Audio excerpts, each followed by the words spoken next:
What's up, everyone? It's your girl, Faye. I'm back again, Kamakawa. It's Sunday. That means it's Inspirational Sunday. And so I'm here with another episode of Inspirational Sunday. But this time round, I beg to digress a little bit. This is not music, nor is it comedy. It's a motivational speech by Joe Rogan. So it's titled How to Be Truly Happy. And I'm just thinking it's January, and this is a time where we all make New Year resolutions and goals. So this comes in handy. So I haven't listened to it yet. So we are going to listen to it together. And I'm actually told that Joe Rogan is a comedian and has a podcast called the Joe Rogan Experience.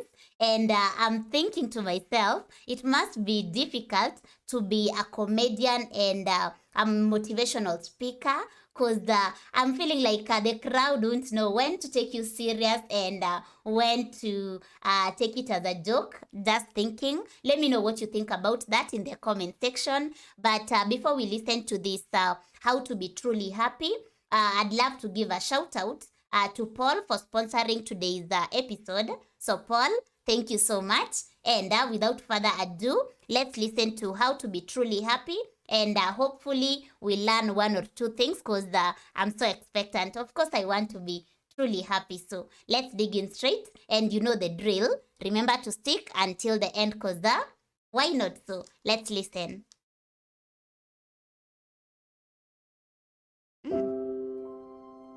What happiness means to you and why?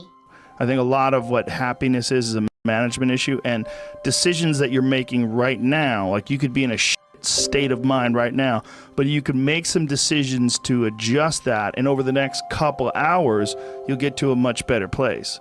And these constant management decisions, they waver in and out of your life on a daily basis. Like this idea that you could have a good mindset and then all of a sudden you'll be happy. That's horseshit. It's like the tide. It comes in and it comes out. There's going to be days where you're just not feeling so good physically, and that's going to affect the way your happiness level is. It's never static. It's never exactly the same. This is something I've cultivated for a long time and avoided things that make me unhappy and figured out what those things are and been very rigid about eliminating them from my life. And one of the big ones is eliminating interactions with people that are negative. That is gigantic. And because I've realized that I'm not really as independent as I used to like to think I was. I used to like to think that my thought process was independent and that I don't give a fuck what anybody thinks. That's nonsense. People say that because they absolutely care what people think and it bothers them. So they say, I don't give a fuck. But that I don't give a fuck stuff is almost entirely nonsense. You do care. And you care in both ways. You care if people are critical of you, care if people are positive of you, but you also care if people are living positive lives and they're motivating you. That's a big one. People are fuel.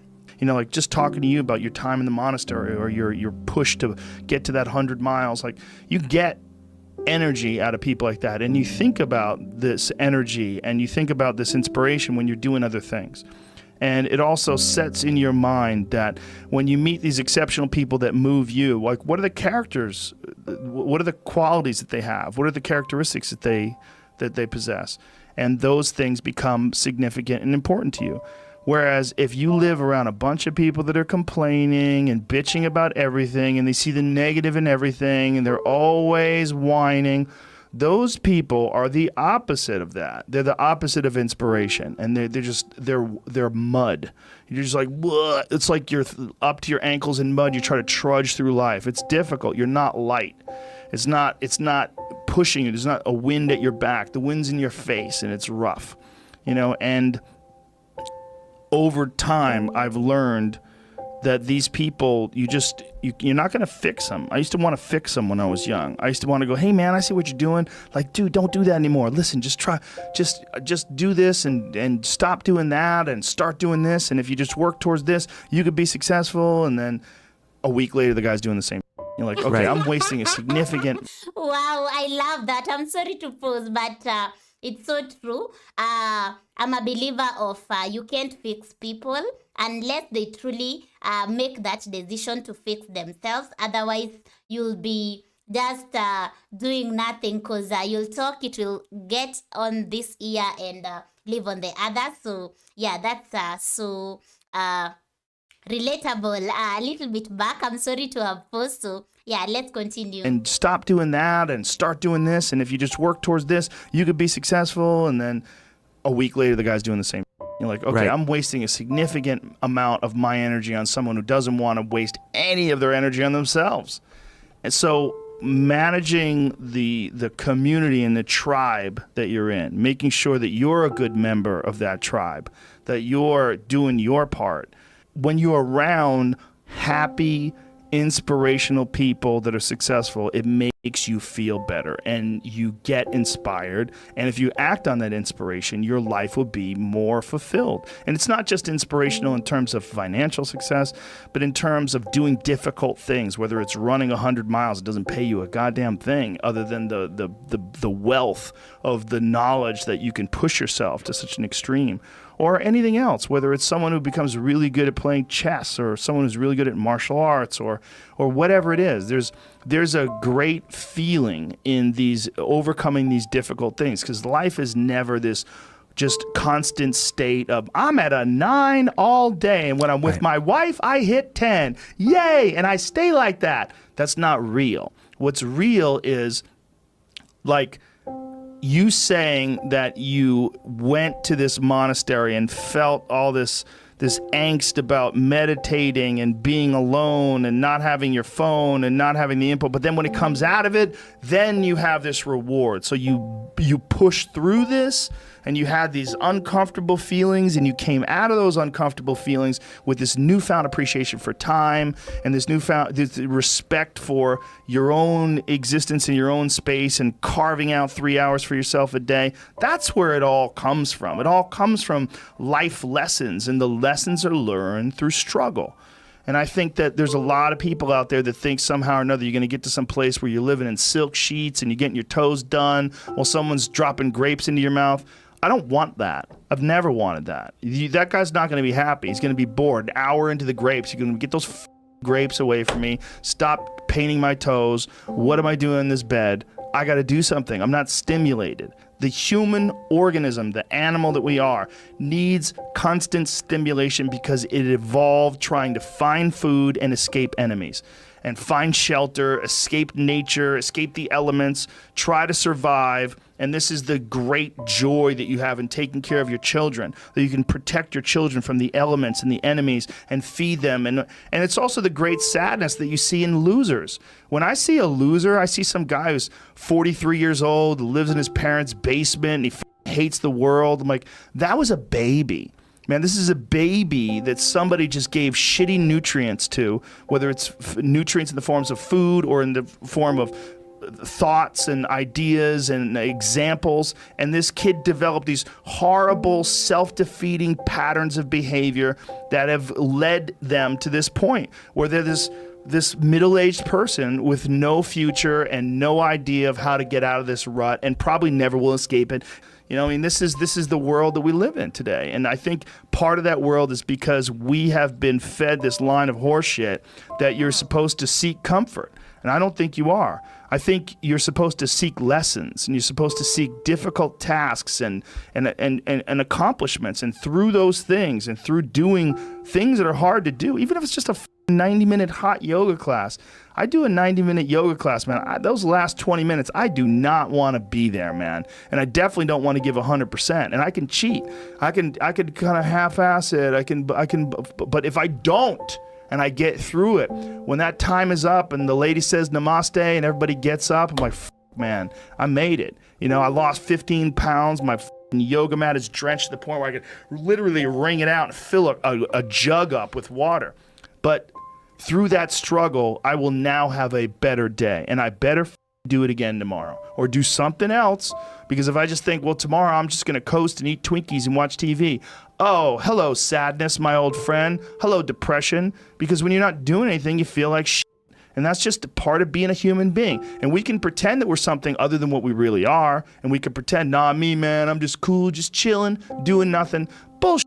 You're a fucking human. You're a human being. You evolved from the hundreds of thousands of years of hunters and gatherers and people that were struggling.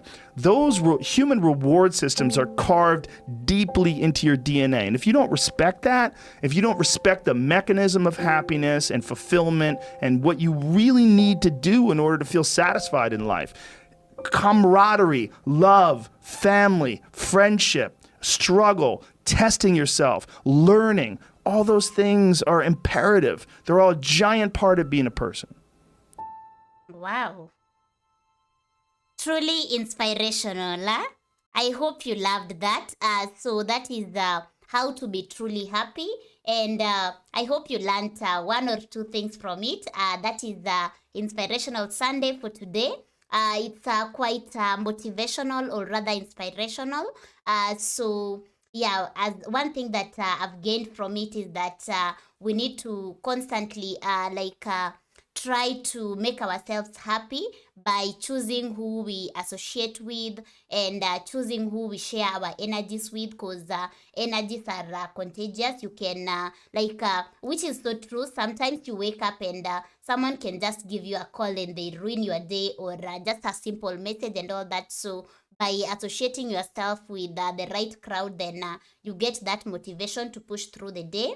And so yeah, basically that is one thing that I'm going to incorporate for me this year, being intentional about the people I associate with, especially the closer circle, or rather the immediate circle. So yeah, thank you for watching this. Let me know what you think of this video in the comment section, and I hope you gained something to make you feel truly happy, or rather to gear you to that direction of being truly happy, because we all need happiness in our lives, right? So Paul, thank you so much for sharing this.